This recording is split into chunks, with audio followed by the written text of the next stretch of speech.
This is the Badger. And this is Brew. And welcome to episode 2 of the Fighter Share Report, coming right at you.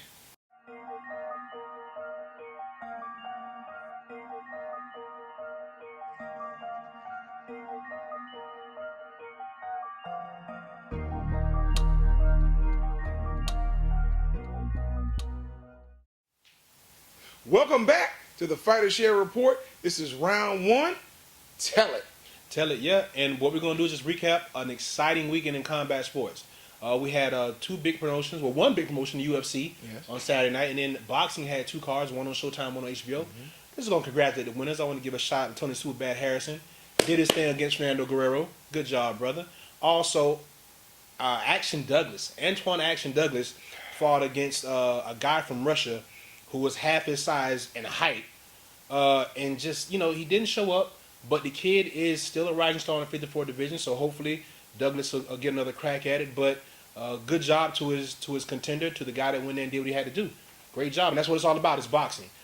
In the headlining fight, we had Julian J. Rock Williams, another Philly guy, against Marcelo Matano, I think his name was, something along those lines, an Italian guy, who made it for a rough and tumble fight early on, but Williams did his thing patiently, broke him down, and at the end of the fight, he called out Jermell Charlo. Yes. And he called him in a turkey.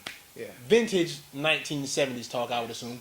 But I'm waiting to see how that plays out. I'd love to see that fight at 54 and see who's the better fighter on that one.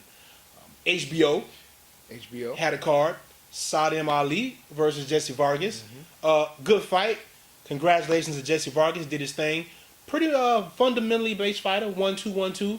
But he was able to land the punches. He was tougher than Ali, or at least could take Ali's punches, and he ended up stopping him. And in the final card on that fight, we had Luis King Kong Ortiz out of Cuba, King Kong, against Tony Thompson, and he pretty much did his thing. It was pretty good fight for a round or two, but after that, King Kong kind of just imposed his will, slick counter punching, and just took the older guy out. And a left hook from Cuba. From Cuba, well, so it ain't that far from us. But yeah, right. From Cuba, yeah. Long distance. That punch hit, yes. And we have the UFC card. Many people were excited. A lot of Conor McGregor fans excited. A lot of Holly Holm fans excited. And at the end of the night, they did get disappointed, but they were good fights. Yeah. Jesus wasn't in the building. I mean, Conor said he was God, and I guess Holly Holm daddy ain't pray hard enough. No, Jesus was in the building, and he said, I'm going to show you who's God. I'm going to put this power in Nate Diaz's fist. Yeah, and he choked him out. And right. Holly dad didn't pray hard enough this time. Well, and Holly had the fight. So, but congratulations to Miesha Tate for upsetting Holly Holmes and becoming the women's bantamweight champion of the world. Congratulations. And we had a local fight at the a la carte pavilion. Yes. Some really good cards. Please get out and support your local fighters. And I can tell you, there was no losers out of the blue corner this weekend. Oh, that was cool. No losers out of the blue corner. We had 2 pro debuts. They both got first round knockouts. One got a second round knockout, one got a first. And then we had a Orlando Cruz did his thing, put on a boxing clinic for 10 rounds. Yes, sir. Defending his regional title. And it was a good card all the way around, man. Shouts out to Christina Camfort. I mean, you sweated harder warming up than you did in the fight, but you did what you were supposed to do. You took it out. You won in tremendous fashion, so congratulations to you. Also to Sammy. Oh, yeah, that's my boy, Sammy. He came, showed up, showed out. Very humble fighter, but he's a student of the game. Yeah. So shout out to you, soldier. We know you're going to go far. And keep selling shirts, man. You were the only fighter that had a booth set up out there, so yes. Congratulations to that, too, man. Get that money all the way around, bro. Get that money. And you did well. You did well because your product in the ring supported your product outside the ring. Absolutely. Well, we'd like to thank you for that segment. We'll be right back with round 2, which is On My Grind. On my grind. Stay tuned. The Fighter Share Report. The Fighter Share, we're back. Round 2. On my grind. I'm going to throw it over to this guy and see who's picking that's on their grind. Who you got? On my grind this week, family, I have Miss Miesha Tate. Miesha Tate was best known for losing twice to Ronda Rousey. But this whole point of On My Grind are people that just don't stop working. They keep pushing. They stay in the ring. They stay in the gym. And eventually, they stand on the podium holding the belt. Misha Tate lost twice to Ronda Rousey with the same move, armbar, in the same round, round 1. She was the forgotten one in the bantamweight division. She won 4 consecutive fights, got a shot at Holly Holm. Holly Holm came in, did her thing until round 5 when Misha Tate had the opportunity to slip a rear naked choke in, and she won the women's bantamweight title. Perseverance, hard work, You picked Misha Tate because fortune. You picked Misha Tate because she won last night. He said she was the forgotten one at 135. She was forgotten because she got beat twice by the same person with the same move. But guess what? No one forgot it this morning. Who you got on my grind? On my ground, I got Erickson and Hammer Lubin out of Orlando, Florida. Southpaw, 154-pounder. Haitian. Again, I just Wait a minute. What's your ethnicity? I'm American. Okay, go ahead. So yes, Erickson and Hammer Lubin fighting out of Orlando is on my grind this week. I had the pleasure of watching this young guy rumble about a month ago down to Immokalee. Into this thing, the kid has blocks for fists. I mean, they only might to check his raps, see what he got in his hands, but this kid can punch. We watched him on display. We also watched him on the PBC card a few months back. Yes. And he's just a tremendous puncher. He's relentless. He has good boxing skills also, so he's just not a guy that goes in there and throws punches. The guy is a legit boxer coming out of Central Florida. And, of course, I want to give a shout-out to all those guys over in Orlando doing their thing. Dennis Galarza, Joseph Alegale, King Daquan Arnett, all you guys on my grind. But this week, the spotlight goes to Erickson and Hammer Lubin. Homer. Okay. That was on my grind. That was a good choice, though. It was a really good choice. Yeah. I like Erickson. All my choices are good. Get it? Okay. We'll be right back after this with round 3. the Fighter Share Report. And we're back. Round 3 with punch, counter punch. Brew, who you got? Punch, counter punch. This week I'm dealing with wrestling clubs. We talked about Jordan Burroughs last week with Olympic wrestling and college wrestling. Okay. But these youngsters start out at 3 and 4 years old in wrestling clubs. And some people say it's a great idea. I was affiliated with some wrestling clubs, the Brandon Eagles one, Allen's Cubs up in Hernando County when I was in high school as well. But the interesting thing is you can have a high school wrestling coach run a wrestling club and have those same kids who have been with him for 3, 4, 5, 6 years old on up to high school come to his high school and wrestle for his team. Now, a lot of times people say that's a great thing. It's familiarity. They're able to learn his system. Coach Russ Cosart out at Brandon is a master at it. Those kids get in there at a young age. They know what Cosart expects. They learn his techniques, and they become top-notch wrestlers. My only issue is, even though I love wrestling, why can wrestlers do it, but a high school football coach cannot run a camp for kids and bring those same kids into his school and play for them? I think if you're going to have this system in place, it needs to be level throughout the whole playing field. Well, my counterpunch to that is, contrary to popular belief, that does happen. In small town America, you see that a lot. You see where Pop Warner teams will run a certain offensive scheme, and they'll run that same offensive scheme from the time they're able to play at Tiny Mites and Mighty Mites all the way up into junior midgets or varsity or what have you. So then when they transition into JV football, they've been learning the same schemes that the varsity team runs since they were 7 and 8 years old. And I experienced that personally. It's changing. It's not that way as much anymore because there's so many different leagues. You got Pop Warner, you got city leagues, you got youth leagues, you got all those different types of leagues going on. So there's not as much control over it. But I will say, growing up, I'm not going to tell my age, but growing up back when I grew up, that was something that actually did happen.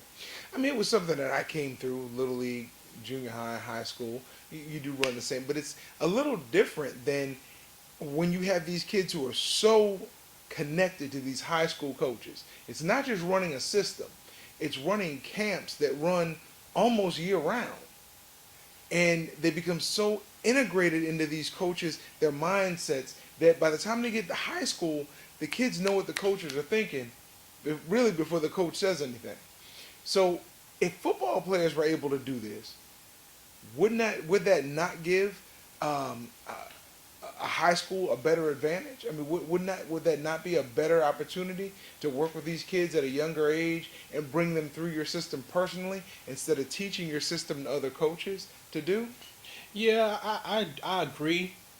However, they have recruiters in high school. I mean, you have guys that go out and recruit kids from Tiny Meyer, from the youth league, from middle school, or Pop Warner. So they, in essence, get the kids they want anyway. So without it being a system or like a farm system where you bring a kid up to becomes of age, you're basically recruiting them. I mean, we witness it a lot here in this area. High school recruiting for football is a big deal. So much so that people have to get involved in attorneys and district lines are redrawn. All kind of stuff happens. So I think that whenever you can find an advantage, no matter what sport you're in, you're going to do it. Wrestling in some areas is still very much a fringe sport at that level. Where football, we're Americans. I mean, we're Americans. We love football. Football owns the day of the week. When you're in the state of Florida, wrestling is top notch. When you get inside that community, you have wrestlers who will be outstanding football players, but because they're so entwined in that sport, that's it. It seems like a closed-door community till you get in that door, and you see tournaments every week with 500-600 kids at that tournament, and you're like, wow, I never thought wrestling was this big, but it's huge, and recruiting is huge in wrestling. I can tell you coming up, I knew some wrestling coaches who let kids live at their homes because they wanted them to wrestle for their school and the kids lived outside of the district. They do the same thing in football. It does, but it's not talked about as much in wrestling. Right, because football pays the bills. When's the last time you've been to a wrestling match on any day of the week and it was sold out? You go to almost any varsity football game on any Friday. Brandon Wrestling, Springstead Wrestling, up in Hernando County. I mean, you have it. It's there. Auburndale. Okay. I mean, they sell out. They bring money into that school. I agree. But you just named 3 schools. On any given Friday night, every one of those schools is going to have a sold-out stadium full of fans.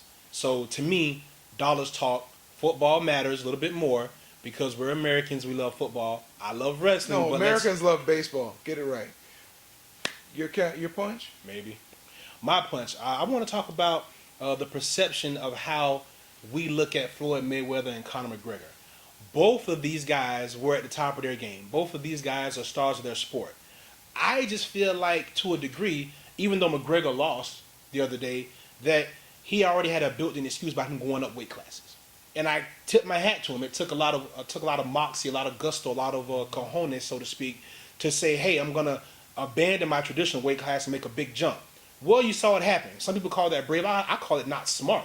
I mean, you're the one going in the octagon, taking that risk. It's your career. People want to bag on Mayweather because he was calculated, but remember, when Mayweather was winning championships in the late 90s and early 2000s, he was going out and fighting everybody in his weight class and even going up weight classes. He's had 5 belts at 5 different weight classes, and I just feel like that he doesn't get the credit he deserves for being great. Oh, I'm supposed to make a counterpunch to that?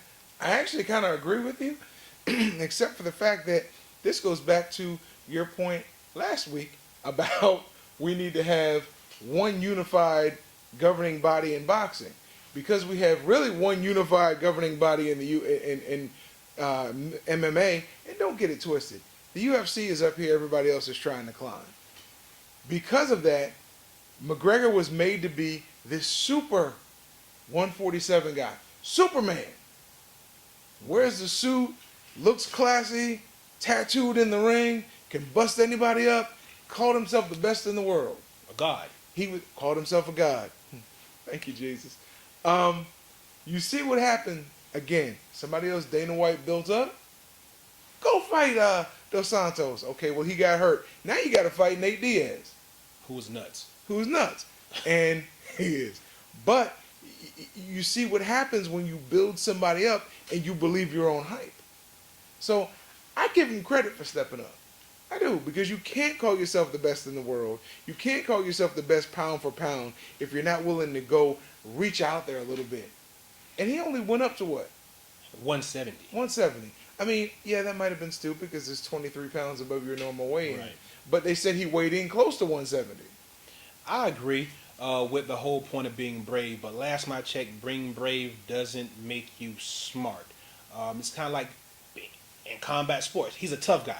Tough usually means you're getting your ass kicked. And what I would say to that is Mayweather, 5 different weight classes, 5 different championships. He moved on his own time when his body was ready, when he felt like he was ready to do that. Conor McGregor could be the best at 170 2 or 3 years from now. Why take that leap now when you don't have to? Dominate 140, 147, 150, work your way up. I just felt that was a little bit premature, and it didn't work out for him. I think it would have been a better business decision made by him in his camp than taking that fight. One, it wouldn't have mattered. He could wait 5 years from now. It wouldn't have mattered. It's a totally different sport. You're moving up. You're taking. They just interviewed John Jones last night, talking about asking him if he's still going to go up to heavyweight, and he said, "Well, I give Conor McGregor credit, but that was a huge jump." Right. He said, "I'm looking at going up to heavyweight. I'm not going to fight anybody above 240, which is still like 40 pounds heavier than he weighs now, 35 pounds heavier than he weighs now." Right. He says, because in that sport, you have a lot more leaning and pressing. It's not like you can keep somebody at a distance with your jab. So you have other factors that go in. We saw with Silky when he stepped up, when unfortunately he faced somebody a lot heavier than him, whether it was right or wrong. That weight really matters when you're taking those punches. Now, when you start adding other factors in, punches, grappling, McGregor, you say he wasn't smart, he should have waited. Even if he waited, it wasn't going to help him. Well, again, punch, counter punch, we agree to disagree. This is what makes this part of the show great. Anything else you got for me? Yeah, I'm going to pray for you. We'll be right back with the watch list on the Fighter Share Report.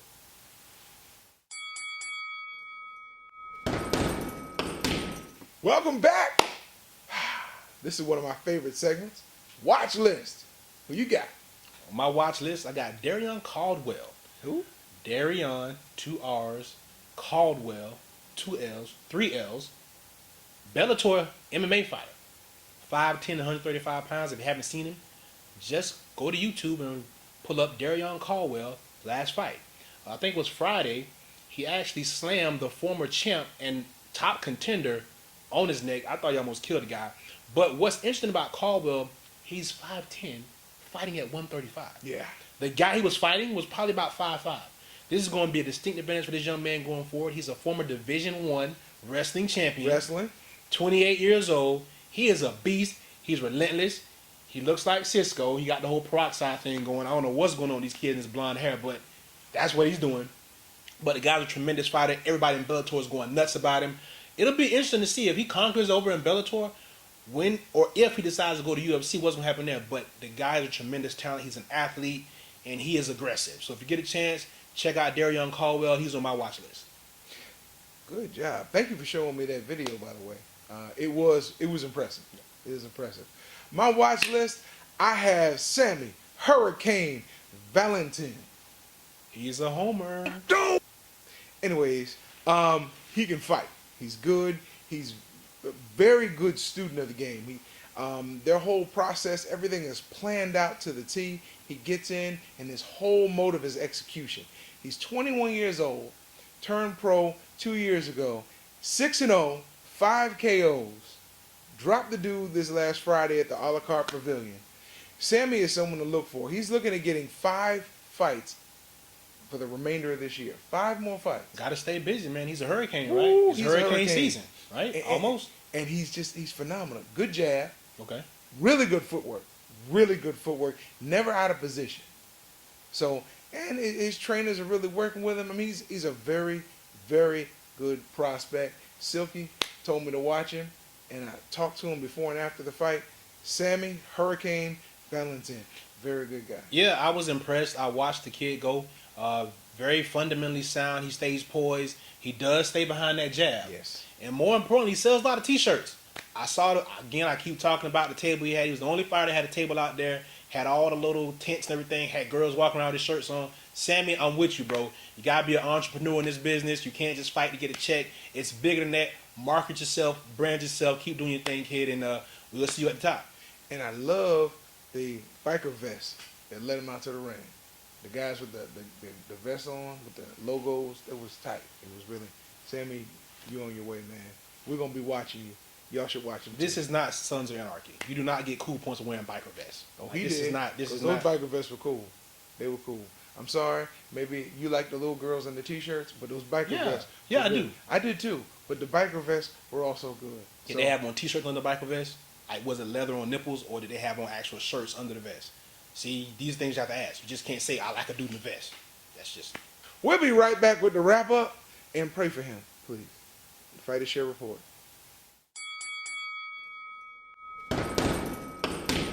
Welcome back to the Fighter Share Report. It's time for us to wrap it up. Great show, brother. Wrap it up. Yes, indeed. Every time is what we do. We covered some good information. Cover the fights, man, from this weekend. Mm-hmm. It was a great weekend of fights. Y'all need to get involved. Get online, find out where these fights are coming from, because that way you'll know when he's really starting to break somebody apart, why he's doing it. Yeah, I mean, this was an exciting week. In sports in general, I mean, I feel like, you know, whether you like basketball or football or baseball, what have you, there's competition. And this was a good week of competitive fighting. The UFC, Dana White put together a good card and it lived up to its expectation. The cards on Showtime were great. They were all competitive fights. Fights on HBO were pretty good. So I just feel like, you know, for what we're doing with this show and for sports fans in general, this was just a great week for fights. It was. And if you really like this show, thank you for those that have commented on last week's show. We appreciate it. Stay tuned and look online, because we kept the cameras rolling. Yeah. After last week. Yeah, I mean, the stuff that we do on camera, it's a lot more behind the scenes. We call those the championship rounds. So once you get done with the show, man, we can always go back to last week, catch what we talked about, what you guys didn't see, what you may not want to see. We might show you some stuff that you might not be prepared to see, but that's what's a part of the show. And we want you to comment. We want you to like it if you do like it. Like you said last week, if you don't like it, comment anyway. Yeah. And we want you to share and subscribe to our YouTube channel. Help us spread the love of combat sports. Ladies and gentlemen, I'm Brew. And I'm the Badger. We'll see you next time on the Fighter Share Report. Why'd you pause, bro? When?